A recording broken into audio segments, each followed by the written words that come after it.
গরিব মানুষ হোক ধনী হোক তাকে 70 ভাগ খরচই নিজের পকেট থেকে দিতে হয়, যেটা দেওয়ার কথা না। আমাদেরকে স্বাস্থ্য ব্যবস্থাটাকে ঢেলে সাজাতে হবে। এই যে দীর্ঘ সমস্যাগুলোর কথা বললাম, সেই সমস্যাগুলো নিরসন করা সম্ভব বলে আমরা বিশ্বাস করি এবং গবেষণালব্ধ বিভিন্ন দেশের পাবলিক হেলথ কিভাবে চলে সেটার ভিত্তিতে আমরা এই পরিকল্পনা করেছি। মানুষের ভোগান্তি কমাতে দেশের চিকিৎসা ব্যবস্থার পরিবর্তনের পথে সরকার। 3 মাসের মধ্যে নিয়োগ হবে 5,000 চিকিৎসক ও 10,000 নার্স। 5 বিভাগে হবে 5টি বিশেষায়িত শিশু হাসপাতাল। স্বাস্থ্য প্রতিমন্ত্রী doctor M A Muhid news 24-কে জানান, স্বাস্থ্য খাতকে গুরুত্ব দিয়ে বাজেট বরাদ্দ করা হয়েছে, যা গতবারের তুলনায় দ্বিগুণ। জোর দেওয়া হচ্ছে প্রাথমিক স্বাস্থ্য সেবায়। তিনি আরো বলেন, আগামী 1 বছরের মধ্যে স্বাস্থ্য সেবায় দৃশ্যমান পরিবর্তন হবে। শাহনাজ ইয়াসমিনের রিপোর্ট। 2026-27 অর্থ বছরে স্বাস্থ্য মন্ত্রণালয়ের বাজেট 69,409 কোটি টাকা, যা দেশের মোট জিডিপির 1.01%। এটি গত অর্থ বছরের সংশোধিত বাজেটের তুলনায় বসুন্ধরা টিস্যু, অশুদ্ধতার বিরুদ্ধে এক বিন্দুও ছাড় নয়, প্রায় দ্বিগুণ। উন্নীত করব।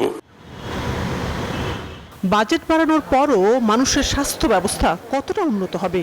স্বাস্থ্য অর্থনীতিবিদরা বলছেন, বাংলাদেশে মোট স্বাস্থ্য ব্যয়ের 79%ই রোগীকে খরচ করতে হয়, যেখানে থাইল্যান্ডে রোগীর নিজস্ব ব্যয় মাত্র 10%, মালদ্বীপে 18%, ভুটানে 42%, শ্রীলঙ্কায় 46%, ভারতে 49%, নেপালে 51% ও পাকিস্তানে 56%। স্বাস্থ্য প্রতিমন্ত্রী এবার আশার কথা শোনালেন দেশের মানুষকে। বললেন, এবার কমছে চিকিৎসায় রোগীর নিজস্ব খরচ। গরিব মানুষ হোক ধনী হোক তাকে 70 ভাগ খরচই নিজের পকেট থেকে দিতে হয়, যেটা দেওয়ার কথা না। আমাদেরকে স্বাস্থ্য ব্যবস্থাটাকে ঢেলে সাজাতে হবে।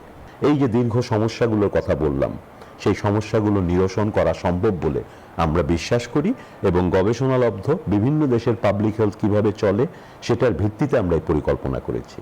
Bangladesh medical and dental council বিএমডিসির তথ্য অনুযায়ী দেশে নিবন্ধিত চিকিৎসক আছেন মাত্র 1,42,000, যা প্রতি 10,000 মানুষের জন্য চিকিৎসক মাত্র 8 জন। স্বাস্থ্য প্রতিমন্ত্রী জানান, নতুন নিয়োগ হচ্ছে চিকিৎসক, নার্স এবং স্বাস্থ্যকর্মী। 5,000 ডাক্তার নিয়োগের জন্য ব্যবস্থা গ্রহণ করেছি। এই ডাক্তার নিয়োগ হলে কিন্তু যেই জায়গায় ডাক্তার পাচ্ছে না মানুষ ডাক্তার পাবে। আমরা আসার পর কিন্তু প্রায় 1000 খানেক ডাক্তারকে নতুন করে পদায়ন করেছি। দায়িত্ব নেওয়ার পর এই 4-4.5 মাসে ইতিমধ্যেই প্রায় প্রত্যেক উপজেলায় গড়পড়তা 5 থেকে 10 জন করে ডাক্তার আমরা আসার পরে কিন্তু নতুন করে প্রত্যেক উপজেলায় দিতে পেরেছি। আমরা ইতিমধ্যেই পদক্ষেপ গ্রহণ করেছি প্রশাসনিক, নতুন নার্স নিয়োগ দেব, নতুন করে আমরা স্বাস্থ্যকর্মী নিয়োগ দেব। আগামী 5 বছরের জন্য স্বাস্থ্য খাতের উন্নয়নে কাজ শুরু করলেও দৃশ্যমান অগ্রগতি হবে 1 বছরেই। সুফল পাবেন দেশের মানুষ। মানুষ তো 5 বছর অপেক্ষায় থাকবে না। তো একদিকে আমরা দীর্ঘমেয়াদী পরিকল্পনার ভিত্তি তৈরি করার কিছু কাজ এবছর করব, আর একদিকে যেটা সবচেয়ে জরুরি, দ্রুত 3 মাসের ভেতরে মানুষ যেন ফিল করতে পারে সে 3 মাস আগে যেভাবে স্বাস্থ্যসেবা পেয়েছে আজকে ভিন্নভাবে পাচ্ছে, সেই ধরনের কিছু কাজ আমরা শুরু করেছি। দীর্ঘদিনের ভঙ্গুর স্বাস্থ্য ব্যবস্থার পরিবর্তনে প্রাথমিক স্বাস্থ্য সেবায় জোর দিচ্ছে সরকার।